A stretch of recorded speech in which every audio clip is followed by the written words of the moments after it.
Ya, terima kasih. Sebenarnya sudah banyak ya tadi dibahas, tapi memang Al-Fatihah ini ya namanya induknya Al-Quran ya. Jadi semua kita membahas Al-Fatihah itu ya sama aja dengan membahas seluruh Al-Quran ya, karena semuanya ada di Al-Fatihah dan membahas Allah memulai surat 114 surat di dalam Al-Quran ini dengan kalimat Bismillahirrahmanirrahim, dengan memperkenalkan diri bahwa aku ini Allah yang dua sifat yang disebut Ar-Rahman Ar-Rahim.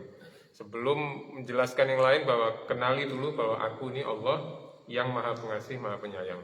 Jadi kalau nanti di dalam ada ayat atau apa yang mungkin dapat ditafsirkan bahwa Allah itu tidak pengasih penyayang, kembalikan bahwa kenali bahwa sebelum baca Al-Quran yakinkan bahwa Bismillahirrahmanirrahim. Dan bahkan diulangi lagi di ayat ini 2 kali, Bismillahirrahmanirrahim, Alhamdulillahirrabbilalamin, Ar-Rahmanirrahim. Jadi benar-benar muaranya ini adalah sifat Allah yang Maha Pengasih lagi Maha Penyayang.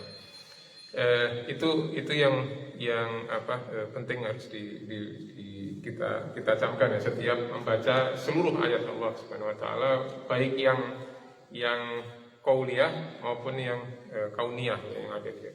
Bahwa Allah itu Maha Pengasih, Maha Penyayang.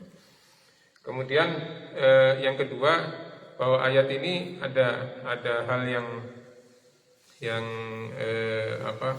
perubahan bentuk ya, ketika dari ayat 1 sampai ayat 4 itu mengatakan bahwa Allah itu orang pihak yang ketiga ya, artinya Alhamdulillahirabbil alamin Ar-Rahman, bahwa dia Allah itu dia. Pada ayat keempat, pada ayat kelima itu pihak kedua itu langsung Iyyaka. Jadi Allah itu ada di hadapan kita. Jadi kita berhadapan-hadapan dengan Allah. Iyyaka na'budu wa iyyaka nasta'in. Jadi bukan lagi dia yang jauh, tapi dia itu ada di hadapan kita. Bahwa iyyaka na'budu, padamu kami lagi ya nih, bukan aku, bukan iyyaka a'budu tapi na'budu. Dan ini juga yang lain juga nasta'in, ihdina gitu ya, kami, bahwa ini agama Islam ini adalah agama berjamaah. Kita pernah membahas sebelumnya bahwa kita ini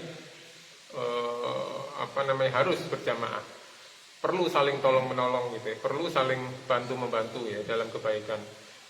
Ini juga menunjukkan itu, walaupun kita sendiri kita tetap mengajak semua ini untuk bersama-sama kita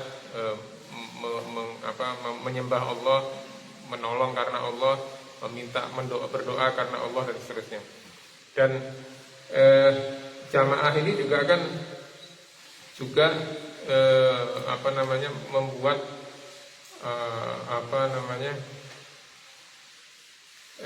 kita minta diperlakukan oleh Allah itu sebagai jamaah. Kan orang kalau beli sesuatu itu ngecer sama belinya banyak sekaligus, itu perlakuannya beda ya. Kalau belinya ngecer atau belinya satu-satu itu kan diperiksa satu gitu. Tapi kalau belinya berjamaah, wah kelihatannya bagus nih, bagus ambil semua gitu ya, lewat gitu ya. Diperiksa satu-satu sama diperiksa berjamaah juga beda kan.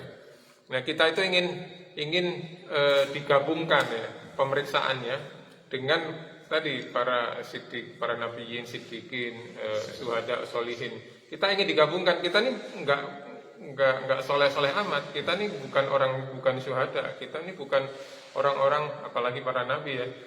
Tapi kita ingin digabungkan pemeriksaan ini bersama mereka supaya ya lewat-lewat aja lah gitu. Dapat imbasnya ya? Dapat imbasnya. Dapat imbasnya. Kayak kita doa berjamaah kan, kita mungkin banyak dosa, tapi di antara kita ini mungkin ada orang yang tulus gitu ya. Ada orang yang ikhlas, ada orang yang bersih. Ya, mungkin dengan kita berdoa bersama sama orang mereka, doa kita yang banyak dosa ini bisa ikut dijabah karena itu.